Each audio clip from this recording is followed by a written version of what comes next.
Hello people ఈరోజు job update వచ్చేసి సికింద్రాబాద్ రైల్వేలో గవర్నమెంట్ జాబ్స్ అనమాట. సో నోటిఫికేషన్ అనేది వాళ్ళ అఫీషియల్ సైట్లో రిలీజ్ చేశారు. సో దీనికైతే 10th పాస్ అయితే చాలు అండ్ శాలరీ వచ్చేసి 40,000 వరకు అయితే ఉంటుంది. సో ఇక్కడ మనకి ఈ ఆపర్చునిటీ అయితే మిస్ చేసుకోకండి. ఇక్కడ హ్యూజ్ వేకెన్సీస్ అనేది ఉంది. సో వీడియోలోకి వెళ్ళే ముందు నా ఛానల్ని సబ్స్క్రైబ్, లైక్ అండ్ షేర్ చేయండి. సో వీడియో అనేది ఇంకొకరికి ఉపయోగపడచ్చు. వీడియో అనేది ఎండ్ వరకు స్కిప్ చేయకుండా అయితే చూడండి. సో ఇదైతే సెంట్రలైజ్డ్ ఎంప్లాయ్మెంట్ నోటిఫికేషన్ అనమాట. Recruitment for various post in level of 1 of 7th CPC pay matrix అనమాట. సో జాబ్ డీటెయిల్స్లోకి వెళ్తే, సో ఇది డేట్ ఆఫ్ పబ్లికేషన్ అని వచ్చేసి 22nd January 2025 and opening date ఇంకా ఆన్లైన్ రిజిస్ట్రేషన్ ఆఫ్ అప్లికేషన్ వచ్చేసి 23rd January అనమాట 2025.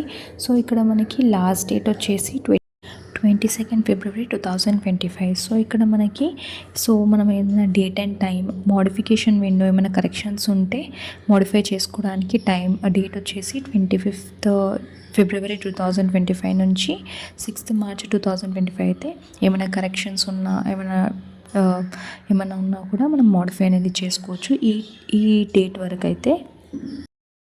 సో ఇక్కడ పోస్ట్ వచ్చేసి various posts in level 1 of 7th CP pay matrix వచ్చేసి మనకి ఇనిషియల్ బేసిక్ పే వచ్చేసి 18,000 అయితే ఉంటుంది. సో ఇదైతే ఓన్లీ బేసిక్ పే. మనకి చాలా అలవెన్సెస్ ఉంటాయి. సో మనకి టోటల్ అయితే 40,000 వరకు అయితే శాలరీ వస్తుంది మంత్లీ. సో ఇక్కడ మనకి medical standard as per annexure A అనమాట. ఏజ్ వచ్చేసి యాజ్ ఆన్ 1st January 2025 వరకు అయితే 18 to 36 ఇయర్స్ అయితే కంప్లీట్ అయి ఉండాలి. 18 to 36 ఇయర్స్ ఉండాలి. సో టోటల్ వేకెన్సీస్ వచ్చేసి 32,438 అయితే ఉన్నాయి. సో ఇక్కడైతే హ్యూజ్ వేకెన్సీస్ అనమాట. సో ఈ ఆపర్చునిటీ అయితే మిస్ చేసుకోకండి. సో దీనికి ఎలిజిబిలిటీ క్రైటీరియా మీరు సూట్ అవుతే మీరు ఈ జాబ్ అనేది అప్లై అనేది చేసుకోండి. అండ్ సో ఇక్కడ మనకి ఎగ్జామినేషన్ ఫీ వచ్చేసి బ్యాక్వర్డ్ క్లాసెస్కి female transgender ex service man candidates and candidates SC/ST minority communities economically backward క్లాసెస్కి మనకి ఎగ్జామినేషన్ ఫీ వచ్చేసి 250 రూపీస్. సో ఇక్కడ మనకి ఎగ్జామ్ ఫీ పే చేశాక తర్వాతకి మీకు కోర్స్ అనేది ఉంటుంది కదా. సో డ్యూ కోర్స్లో మనకి బ్యాక్ అనేది ఇచ్చేస్తారు ఈ 250 రూపీస్ అనేది. సో నెక్స్ట్ ఇంకా అదర్ క్యాండిడేట్స్కి అయితే మనం 500 పే చేయాల్సి ఉంటుంది. 400 రిటర్న్ అనేది వస్తుంది course duly deducting bank charges. So ఇక్కడ మనకి మోడ్స్ ఆఫ్ పేమెంట్ ఫీ వచ్చేసి ఆన్లైన్ ఫీ పేమెంట్ అనమాట. సో ఇంటర్నెట్ బ్యాంకింగ్ ద్వారా debit, credit cards, UPI so ఏదైనా యాక్సెప్ట్ అవుతుంది. అండ్ ఇలా మనం ఆన్లైన్లో అయితే పే చేయాల్సి ఉంటుంది. సో ఎవరైతే ఆన్లైన్ ఫీ అనేది పే చేస్తారో వాళ్ళ అప్లికేషన్ అనేది కంప్లీట్ అవుతుంది. సో లేకపోతే అప్లికేషన్ అనేది రిజెక్ట్ అవుతుంది. సో ఇక్కడ మనకి మెడికల్ స్టాండర్డ్ కూడా ఉన్నది. మెడికల్ స్టాండర్డ్స్ జనరల్ ఫిట్నెస్ అనేది చూస్తారు, విజువల్ అక్యూరిటీ అని. సో మనకి ఇక్కడ A2 పోస్ట్, ఇక్కడ వేరియస్ పోస్ట్ ఉన్నాయి కదా. పోస్ట్కి ఆధారంగా సో సపరేట్ విజన్ అనేది ఇంత ఉండాలి అని ఇక్కడ మెన్షన్ చేశారు. సో ఇక్కడ మనకి A2కి అయితే physical fit in all respects. So ఇక్కడ మనకి distance vision without glasses, no fogging test, near vision వచ్చేసి 0.6. సో ఇలా మనకి డిఫరెంట్ వేరియస్ పోస్ట్కి అయితే వేరియస్ విజన్ అనేది ఇలా ఉండాలని మెన్షన్ చేశారు. జస్ట్ మనకి ఐ సైట్ అనేది ఈ పాయింట్లో ఉండాలనేది ఉంది జస్ట్. అండ్ సో ఇక్కడ మనకి డిఫరెంట్ స్టేజెస్ ఆఫ్ ఎగ్జామ్ ఉంటుంది. ఒకటి కంప్యూటర్ బేస్డ్ టెస్ట్ ఉంటుంది. సో నెక్స్ట్ వచ్చేసి రైల్వే అడ్మినిస్ట్రేషన్. సో నెక్స్ట్ మనకి ఎగ్జామ్ అయిపోయాక మనకి పాస్ అవుతే మనకి కాల్ లెటర్ అనేది కూడా ఇస్తారు. అండ్ డేట్ అండ్ సిటీ ఎక్కడ మనం వర్క్ చేయాల్సి ఉంటుందో సో అది కూడా మెన్షన్ చేస్తారు. సో ఇక్కడ మనకి short list of candidates for DV. So medical examination అనేది రేట్ ఆఫ్ 1:1 వేకెన్సీస్ అనేది. సో షార్ట్ లిస్ట్ అయిన క్యాండిడేట్స్కి త్రూ మెయిల్ లేకపోతే SMS ద్వారా అయితే వాళ్ళకి వాళ్ళ రిజిస్టర్డ్ మొబైల్ నెంబర్ లేదా ఈమెయిల్ ఐడికి అయితే మెసేజ్ అయితే వస్తుంది. సో మనకి నెగిటివ్ మార్కింగ్ కూడా ఉంటుంది. సో ఇన్కరెక్ట్ ఆన్సర్స్కి 1/3 మార్క్స్ అనేది అలాట్ అవుతుంది ఎవ్రీ క్వశ్చన్కి. సో ఇక్కడ మనకి ఫ్రీ ట్రైన్ ట్రావెల్ ఫెసిలిటీ అనేది కూడా ఉంటుంది. అండ్ ఎవరైతే షార్ట్ లిస్ట్ అవుతారో ఈ జాబ్కి సో ఇక్కడ మనకి ఏజ్ రిలాక్సేషన్ అనేది సో ఇక్కడ మనకి ఓబీసీ నాన్ క్రీమీ లేయర్కి 3 ఇయర్స్ అయితే ఉంటుంది. సో ఇక్కడ మనకి ఎస్సీ ఎస్టీ వాళ్ళకైతే 5 years and ex serviceman with at least 6 months service వాళ్ళకి UR and EWS 3 years, OBC NCL వాళ్ళకైతే 6 ఇయర్స్, ఎస్సీ ఎస్టీ వాళ్ళకి 8 ఇయర్స్. సో మనకి ఇలా ఏజ్ రిలాక్సేషన్ అనేది క్యాస్ట్ పరంగా లేకపోతే ఇంకా సర్వీస్ ద్వారా అయితే ఏజ్ బట్టి అయితే కూడా ఉంటుంది. సో ఇలా ఏజ్ రిలాక్సేషన్ అనేది ఈ విధంగా అయితే ఉంటుంది. సో డేట్ ఆఫ్ బర్త్ అనేది 18 to 36 ఏజ్ గ్రూప్ వాళ్ళకైతే యూఆర్ అండ్ ఈడబ్ల్యూఎస్ వాళ్ళకైతే 2nd January 1989.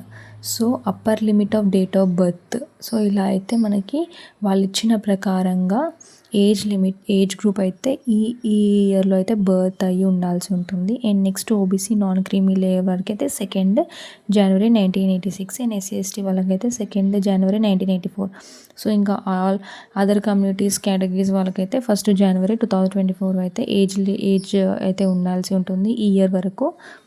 సో మనకి ఇక్కడ ఇంపార్టెంట్ అన్నీ ఇచ్చారు కదా. సో డేట్ ఆఫ్ బర్త్ అనేది అప్లికేషన్ ఇంకా మనకి మెట్రికులేషన్ సర్టిఫికేట్ పైన సేమ్ డేట్ ఆఫ్ బర్త్ అనేది కూడా ఉండాల్సి ఉంటుంది. సో ఏదైనా డిఫరెన్స్ ఉంటే కూడా మనకి డిస్క్వాలిఫికేషన్ అనేది కూడా ఉంటుంది, candidate disqualification. Changes date of బర్త్లో ఉంటే మాత్రం క్యాండిడేట్ అయితే డిస్క్వాలిఫై అయ్యే ఛాన్సెస్ అయితే ఎక్కువగా ఉన్నాయి. సో ఇక్కడ ఎడ్యుకేషన్ క్వాలిఫికేషన్ వచ్చేసి టెక్నికల్ క్వాలిఫికేషన్. సో ఏదైనా రికగ్నైజ్ యూనివర్సిటీ నుంచి కంప్లీట్ అవ్వాలి. అండ్ లాస్ట్ డేట్ వచ్చేసి 22nd February 2025. సో మీకు ఇక్కడ ట్రాన్సాక్షన్ గురించి ఇష్యూస్ ఏమైనా రిలేటెడ్గా ఏమైనా ఇష్యూస్ ఉన్నా కూడా మనకి ఇక్కడ కాంటాక్ట్ నెంబర్ అనేది మెన్షన్ చేశారు 24/7. సో మీరు ఎప్పుడైనా కాల్ చేయొచ్చు మీకు ఏమైనా డౌట్స్ ఉంటే మాత్రం. సో ఇది ట్రాన్సాక్షన్ రిలేటెడ్ డౌట్స్కి మాత్రమే. సో ఇక్కడ మనకి మెయిల్ ఐడి కూడా ప్రొవైడ్ చేశారు. అండ్ సో ఇలా మనకి ఏమైనా ట్రాన్సాక్షన్ రిలేటెడ్ ఏమైనా ఇష్యూస్ ఉన్నా సో ఈ నెంబర్స్కి అయితే కాంటాక్ట్ అవ్వచ్చు. సో మనకి రిక్రూట్మెంట్ ప్రాసెస్ అనేది 4 స్టేజెస్లో ఉంటుంది. సో ఫస్ట్ స్టేజ్ వచ్చేసి కంప్యూటర్ బేస్డ్ టెస్ట్ అనేది ఉంటుంది. సో అది పాస్ అయితే మనకి ఫిజికల్ ఎఫిషియన్సీ టెస్ట్ అనేది ఉంటుంది. సో నెక్స్ట్ వచ్చేసి డాక్యుమెంట్ వెరిఫికేషన్. సో నెక్స్ట్ వచ్చేసి మెడికల్ ఎగ్జామినేషన్. సో ఇలా మనకి 4 స్టేజెస్లో అయితే ఉంటుంది రిక్రూట్మెంట్ ప్రాసెస్ అనేది. సో ఒక స్టేజ్లో అయితే మనం పాస్ అవుతే సో నెక్స్ట్ స్టేజ్ అలా. సో మనకి ఇలా స్టేజెస్ వైజ్ అయితే ఉంటుంది రిక్రూట్మెంట్ ప్రాసెస్ అనేది. సో ఇక్కడ మనకి కంప్యూటర్ బేస్డ్ టెస్ట్కి అయితే సో ఇక్కడ మనకి ఎన్ని క్వశ్చన్స్ ఉంటాయి అనేది కూడా ఇన్ డీటెయిల్గా మెన్షన్ చేశారు. సో ఇక్కడ కంప్యూటర్ బేస్డ్ టెస్ట్కి అయితే టోటల్ అయితే 90 minutes ఉంటుంది. సో ఇక్కడ మనకి జనరల్ సైన్స్కి 25 marks, మ్యాథమెటిక్స్కి 25 marks and general intelligence and రీజనింగ్కి 30 marks, general awareness and current అఫైర్స్కి 20 marks. సో టోటల్ మనకి 100 questions ఈ పేపర్ అయితే ఉంటుంది అండ్ కంప్యూటర్ బేస్డ్ టెస్ట్ అనమాట. అండ్ నెక్స్ట్ దీనికి నెగిటివ్ మార్కింగ్ కూడా ఉంది. 1/3 marks అనేది డిడక్ట్ అవుతుంది ఈచ్ రాంగ్ ఆన్సర్కి. మినిమం మార్క్స్ అనేది మనం పర్సంటేజ్ మార్క్స్ అనేది సో వేరియస్ కమిటీస్కి సపరేట్గా ఉంటుంది. సో యూఆర్కి అయితే 40%, ఈడబ్ల్యూఎస్కి 40%, ఓబీసీ నాన్ క్రీమ్లీకి 30%, ఎస్సీ ఎస్టీకి అయితే 30%. సో ఈ మార్క్స్ వస్తే మీరైతే కంప్యూటర్ బేస్డ్ టెస్ట్లో మీరు ఎలిజిబుల్ అవుతారు అండ్ షార్ట్ లిస్ట్ అవుతారు. సో నెక్స్ట్ స్టేజెస్కి కూడా మీరు నెక్స్ట్ స్టేజెస్కి కూడా ఎలిజిబుల్ అవుతారు. సో ఇలా మనకి పర్సంటేజ్ సపరేట్ కేటగిరీ వైజ్ అయితే పర్సంటేజ్ మార్క్స్ తెచ్చుకుంటే ఇక్కడ మనకి కంప్యూటర్ బేస్డ్ టెస్ట్కి syllabus and question type so ఇలా మొత్తం సిలబస్ అనేది కూడా ఇచ్చారు. సో ఫిజికల్ ఎఫిషియన్సీ టెస్ట్కి అయితే మేల్ క్యాండిడేట్స్ అయితే 35 kgs వెయిట్ అనేది లిఫ్ట్ చేసే ఎబిలిటీ అనేది ఉండాలి and for a distance of 100 meters in 2 minutes. So ఇలా మనకి మేల్ క్యాండిడేట్స్కి అయితే ఇది ఉంది. సో నెక్స్ట్ ఫీమేల్ క్యాండిడేట్స్ అయితే 20 kg వెయిట్ అనేది డిస్టెన్స్ వచ్చేసి 100 meters in 2 minutes. సో ఇలా మనం లిఫ్ట్ చేసే ఎబిలిటీ అనేది ఉండాలి అండ్ సో మనకి ability to run for a distance of 1000 meters in 4 minutes and 15 seconds in 1 chance. So ఒకటే ఛాన్స్ ఇస్తారు మనం. సో 100 meters అనేది 4 minutes and 15 secondsలో మనం రన్ అయితే చేయాలి. సో ఫీమేల్ క్యాండిడేట్స్ వచ్చేసి 1000 meters 5 minutes and 40 seconds ఒకటే ఛాన్స్ అనేది ఉంటుంది ఫీమేల్స్కి కూడా. సో మనం కిందికి స్క్రోల్ చేయగానే మనకి ఇక్కడ డీటెయిల్స్ అనేది ఇచ్చారు వేరియస్ ఆర్ఆర్బీ గురించి. సో, ఇలా central railway, eastern railway so, వాటి వేరియస్ ఆర్ఆర్‌సీ ఇంకా వెబ్‌సైట్ అనేది మెన్షన్ చేశారు. నెక్స్ట్ వచ్చేసి సో, ఓన్లీ వాళ్ళ వెబ్‌సైట్ ఆర్ఆర్‌బీఎస్ అండ్ ఆర్ఆర్‌సీఎస్ అనేది వాళ్ళ వెబ్‌సైట్‌లో అప్లై చేయాల్సి ఉంటుంది. సో, అదర్ వెబ్‌సైట్‌లో అనేది కొన్ని ఫేక్ అనేది ఉంటుంది. సో, దాంట్లో వెబ్‌సైట్ అనేది క్లియర్‌గా ఇన్ డీటెయిల్‌గా చూసి అప్లై అనేది చేయాల్సి ఉంటుంది.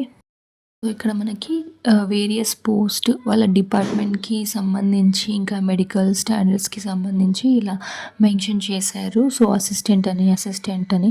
సో, కిందకి స్క్రోల్ చేయగానే మనకి ఇలా కనిపిస్తుంది. So, format of certificate and OBC certificate. So, ఇలా ఫార్మాట్ అనేది ఉంటుంది. సో, ఇలా మనకి పోస్ట్ వైస్ వేకెన్సీస్ అనేది ఉంటుంది. Railway wise, post wise. So, assistant bridge. ఇలా ఎలక్ట్రిక్ డిపార్ట్మెంట్ వాళ్ళకి మెకానికల్, ట్రాఫిక్ సో, ఇలా మనకి సపరేట్ అయితే ఉంటుంది. ఎన్ని పోస్ట్స్ ఉన్నాయి అనేది కూడా ఇన్ డీటెయిల్‌గా అయితే మెన్షన్ చేశారు. ఒకసారి నోటిఫికేషన్ అనేది పీడిఎఫ్ అనేది డౌన్లోడ్ చేసుకొని నోటిఫికేషన్ ఇన్ డీటెయిల్‌గా చదివి ఈ జాబ్‌కి అనేది అప్లై అయితే చేయండి. సో, మీ ఎలిజిబిలిటీ అయితే దీనికి మ్యాచ్ అవుతే ఈ జాబ్‌కి అనేది హ్యాపీగా అప్లై అనేది చేసుకోవచ్చు. సో, హ్యూజ్ వేకెన్సీస్ అనేది ఉన్నాయి. సో, ఈ ఆపర్చునిటీ అయితే మిస్ చేసుకోకండి. సో, వెంటనే అయితే అప్లై అయితే చేసేయండి. సో, ఈ విధంగా అయితే ఈ నోటిఫికేషన్ అనేది అప్లై చేసుకోవచ్చు. సో, అప్లై లింక్ అనేది నేను డిస్క్రిప్షన్‌లో కూడా ప్రొవైడ్ చేస్తాను.